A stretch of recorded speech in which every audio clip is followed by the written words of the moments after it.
But welcome back. It's game number 1. The Rabbit 22. Quick, thank you for the 23-month resub. Thanks for the casts. Hope you're taking care of yourself. I'm hoping I'm taking care of myself. To the bottom left side of this map, opening up here with the first game in the round of 8. We have the Red Protoss from Korea. He's the biggest of boys and he's the dickest of boys. Ladies and gentlemen, it's PartinG! And to the top right, the blue Zerg player, the Mexican chimpanzee, JimRising. I wish I had alt chat so I could banter with these guys.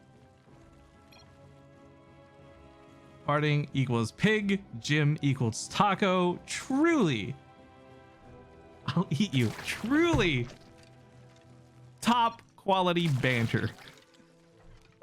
I'm trying to say this seriously, but one thing I just realized we can do that I can't normally do is because they're streaming live and I'm not, I can actually bring you some reactions if I do this right.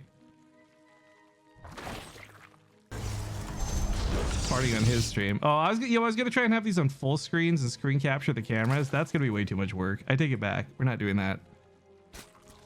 Because I was gonna see if I could put some ghetto player cameras in, I think it'd be funny just for the memes, but it's gonna be too much effort. Polk says, nope, remember, I know absolutely nothing about StarCraft 2. I'm just here for memes and clips. That's fair, dude.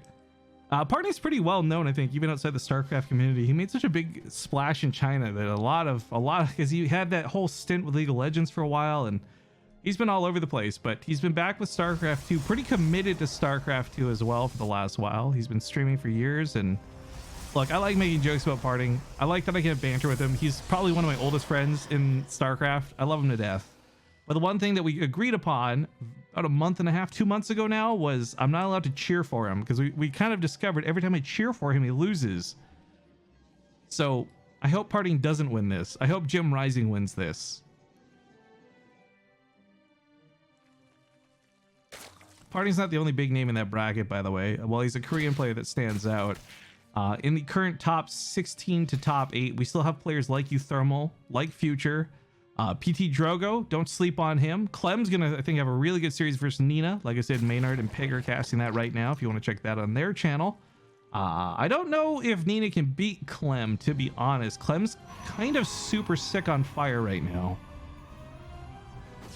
Either way, the round of 8 shaping up very nicely, and as mentioned before, this is the first match in the entire round of 8 to play. So we might get to catch another round of 8 game if things go quick enough.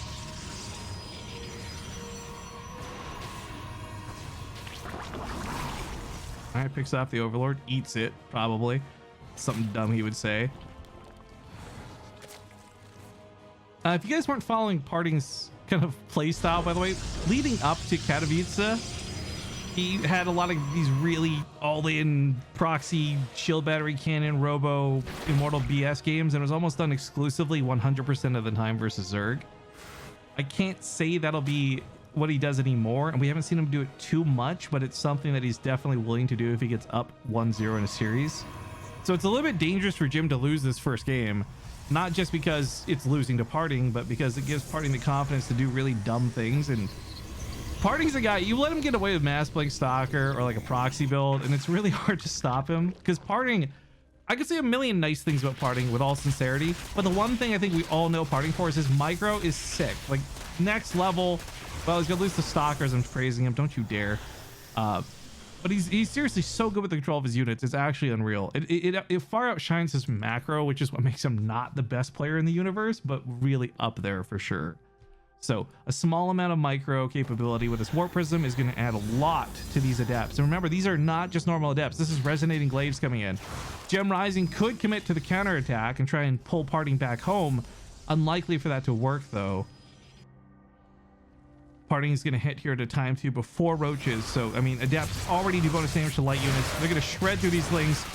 Sonic Transfer goes through, new Warp Ins coming in, so he can't use the Warp Prism to save these adepts, which is kind of ironic because, you know, he replaces 3 but 4 die, and it would have been better to just save them with the Warp Prism. He's not un-microing the Warp. Oh, he's not un-transferring the Warp. Warp Prism is going to go down here. And a lot of this comes from the focus of him on the adepts in the wrong place. This has been a failed opening out of PartinG in a pretty big way. all of this investment for 5 or 6 drones is not worth it. The amount of lost mining time here for Jim, okay, a little bit astonishing at a quick glance, but it's for such a small period of time, he's going to bounce right back up. Down 10 workers, losing 7. He's not in a super great spot, but that was definitely good for Jim. For PartinG, like, this is the type of attack that's not meant to trade out a little. This is going to do a lot of damage, or you're going to be susceptible to a counterattack. So round 2 here is just as important as round 1, but losing that Warp Prism was just unforgivable. And there's something to say for the lag, sure. You know, Create North America is not perfect, but I think that was just decision making. And he's not scooping up these adepts. Here I am praising PartinG, and he's just making a lot of these micro mistakes that could, I think, be fixed. He's going to try and warp in some units. I love that he uses them as a wall for the adepts. Oh, that was so clever. Bukun99 says, hi, everyone. Welcome to the stream. Make him feel welcome, so hits follow. Then he'll keep watching the stream for several years. Maybe consider subscribing 2 years down the road. Says Rifkin, I've been watching you for years. Decided to finally sub. Thank you so much. A ninja base coming out of PartinG. I'm not stoked on it, but I will say this much: JimRising's been pretty all in. I don't know if PartinG's picked up on this or not. In a weird world, and I'm not saying this goes down like this, but in a weird world where PartinG loses control of his natural base, has to retreat the probes to the main, he could possibly recall them up to the ninja base and start mining off of that.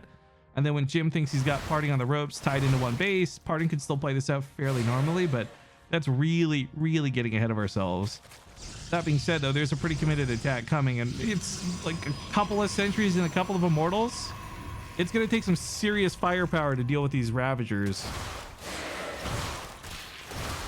The Adepts would obviously prefer to trade out for drones, but you know what? Trading out for the Zerglings isn't too bad. It does lessen the amount of army units that can come across the field and punish them here. Oh, this base, though, is in so much trouble. At least at the moment. I mean, the Immortals are good. They're pretty all-around very good units, but they lose the bonus damage against Ravagers. They only hit for like 20 against Ravagers. Force fields go down. They're not going to force corrosive vials, but it will make the choke here a little bit awkward. Meanwhile, around to the main base, some Adepts get up here. Warp Prism continues to be a pain. This Nexus not recalling any units. It would be a very dangerous, risky move to make. So I think he's just going to try and get away the base a little bit secretly, a little bit in solemn. Jim, at this moment, from what he sees and from what he knows, this looks like a 2-base all-in out of PartinG. It doesn't look like there's a 3rd base attached to it. He's going to confirm that when he scouts up here as well. And then if he feels content thinking he's contained PartinG, he's going to be very upset when he realizes he hasn't. But if Jim continues to just go with the all-in blindly because he wants to finish off PartinG, that might not be a bad move right now. PartinG right now doesn't have much to defend with. Once the force field energy is gone, once the Zerglings can actually flood in, they've got +1. If this army out of Jim, not easier said than done, but if this army out of Jim can actually surround, it's going to crush. Oh my god, are we talking about Dragon Ball Super in the chat? Was it the last episode, the second last episode, the end of the universe fight with Jiren and Frieza and Goku? Oh man, Android sprinkled in there a little bit too. Look, I wasn't a big fan of Super in general, just because I think I'd already seen Dragon Ball Z, so most of it felt like a dumb recap, but I really like that final fight. That was so sick. That was where I did the Cyril meme from too, if I recall. Take that up later on stream. DTs start coming around. Oh, Spore Crawlers only just gotten started. One maneuvers around. DTs over here in the natural base. I do love the PartinG's going to target the Spore Crawlers. Kill on this one, maybe kill on the other. But oh, Lings get in! I wasn't paying attention, and neither was PartinG, and this busts right on through. I'm going to assume there was a little bit of that wall going down very quickly. So after a huge surprise, he does lose 10 probes. He's going to try and stabilize, but remember, he's got this base set up. And while this goes on, the DTs did cause a little bit of chaos. So Jim has lost mining and drones. In fact, PartinG loses a lot of workers. Let's be clear about that. But Jim's lost more. And more to the point, okay, he hasn't lost more, but he's got far less workers is what I was getting to. I thought it was because he lost more. He just hasn't made many because he's been so all in for so long. But like I said, Jim doesn't know about this top left base. There's no reason for him to. There's no rally around the map. There's no secret Nidus room that's going to come from this location. Party's probably just tickled pink with himself right now that he's getting away with this. After this game's done, I immediately need to ask him what his thoughts were on getting away with this. Oh, another round of the circlings come in. Nothing in the wall. No wall to speak of, period. PartinG can't come home again. He has to commit to the attack. It's here. If he keeps falling back, he's going to give JimRising a lot of time to recover. He's trying to press the issue while he knows he has the advantage. And he does have the advantage. A lot of force fields go down, forcing a lot of corrosive biles on those, which means he doesn't have a lot of corrosive biles for the actual army units. Frees up the army. Oh, JimRising's got like a 20 army supply lead on this one, but with these immortals being what they are, the roaches aren't that scary. We see some warp prism micro coming in. That's the PartinG I'm talking about. That's the PartinG I expected to see. Warp prism keeps those immortals alive much longer than they had any right living. With the cyber core going down, did he rebuild it already? Okay, he did. I was gonna say, because I know the cyber core in the wall went down. He wasn't gonna be able to warp into depths or stock because he was careful, but looks like he's good. Corrosive biles are not. Dodges through all of them. A blink forward and the warp prism micro. JimRising being thrown through the wall right now. And the last remnants of his army falling apart here to PartinG, who is migrating like a god. GG. Dick boy PartinG takes game 1 in the series. Let's hop into game number 2. Spawning here to the top right. This man makes me sick to my stomach. He's too good. Ladies and gentlemen, it's the red Protoss. PartinG. To the bottom left, the blue Zerg. The Mexican, not the Mexicant. JimRising.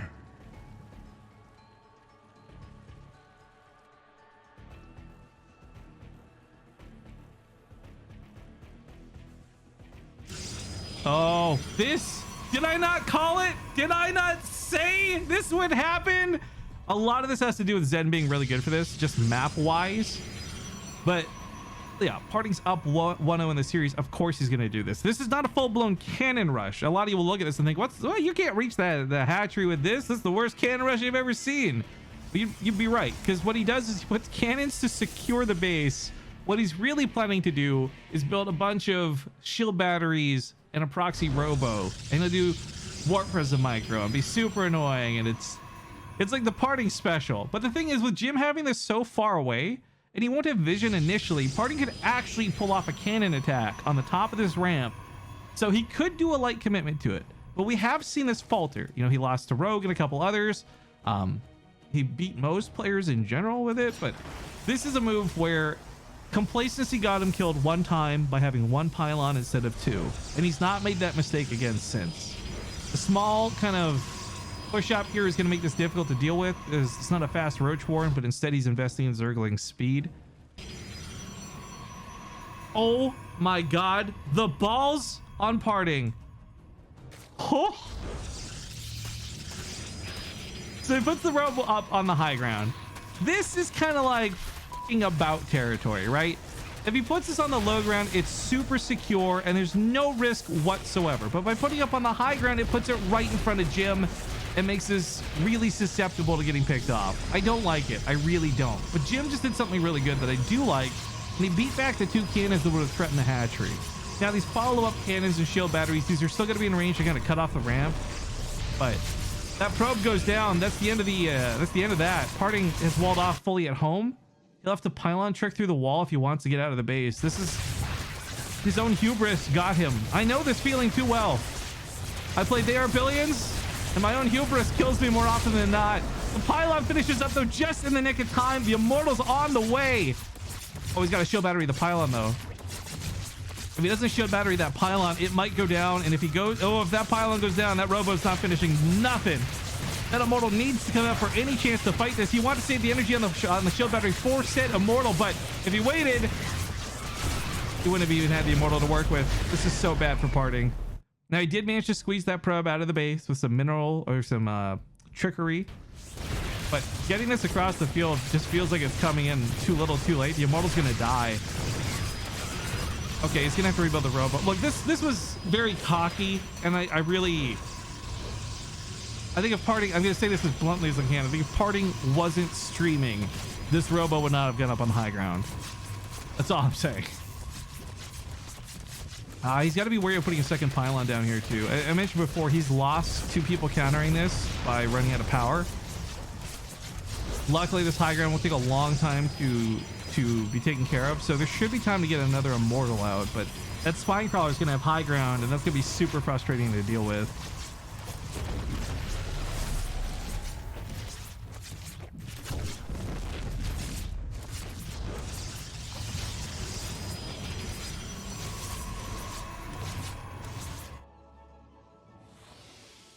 Yeah, banelings for the bust. Now look, the banelings can bust the robo, and that puts the end to the attack. If they bust the pylons and the cannons, there's longevity to this. It's a dumb decision to make, but like priority here would be taking out the pylons. He doesn't have the ability to take out the power source, so the best next thing he could do. But did he cancel? Oh no, it was an observer first for high ground. I'm so dumb. I thought that was an immortal. I just autopiloted that. So the observer sets up here, and you can see the top of the ramp. Here comes the banelings. Looking for the big boss on the robo. Yep, it goes down. I mean, PartinG's staying around, and he's probably going to try and rebuild the robo. Double robo to make up for it. Double robo off of one base. All the way. Oh my God, it's so beautiful.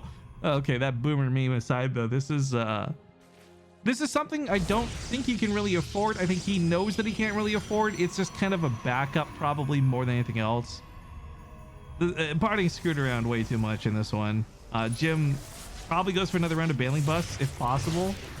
The robos are put in such a position right now that it's going to be pretty easy for him to just walk in between the two and pull off the same bailing bust again. The observer will see this too. That's what he's looking for. So PartinG's now gonna have to invest not in the robo that, or the immortals that he wanted to necessarily, but he'll have to protect these robos too. More pylons coming to the south side, wanting to keep these buildings powered up. Makes a lot of sense, but the building itself is gonna get killed. Oh wait, if he targets with the shield battery though, he does target with the shield battery. I don't know if this is enough to save it. Shield batteries are pretty good. Shield batteries are pretty dang good. Oh my God, hold up, that micro. This is so critically important because if he didn't target, okay, for those who don't know how Protoss work, quick little run through here. Shield batteries only auto target defensive structures like cannons. You can heal shield batteries. You can heal pylons with shield batteries, and you can heal the robo with a shield battery, but you have to manually target it. Not many people would make that decision in that situation, but PartinG actually clutches it, and now he's suddenly back in the game. Remember, Jim's been on 19 workers through all of this. He's invested a lot to get very little done. This choke spot is so risky for PartinG to take, but while the immortal's gonna crack here a little bit, that war person's gonna come out, scoop it up, bring it back to the shield battery, and then make it good all over again. Yeah, there we go. A lot of shield battery energy was used up, but a lot of shield batteries are down. So as they regenerate energy, it's that healing outpost that's gonna be so difficult to deal with and uproot. And you can't even rely on Zerglings for this because the Warp Prism micro is going to be better than the Zerglings. That choke on the ramp here is pretty good too. Jim taps out. PartinG takes the GG. PartinG with a sick, fun, disgusting play sails on in the tournament.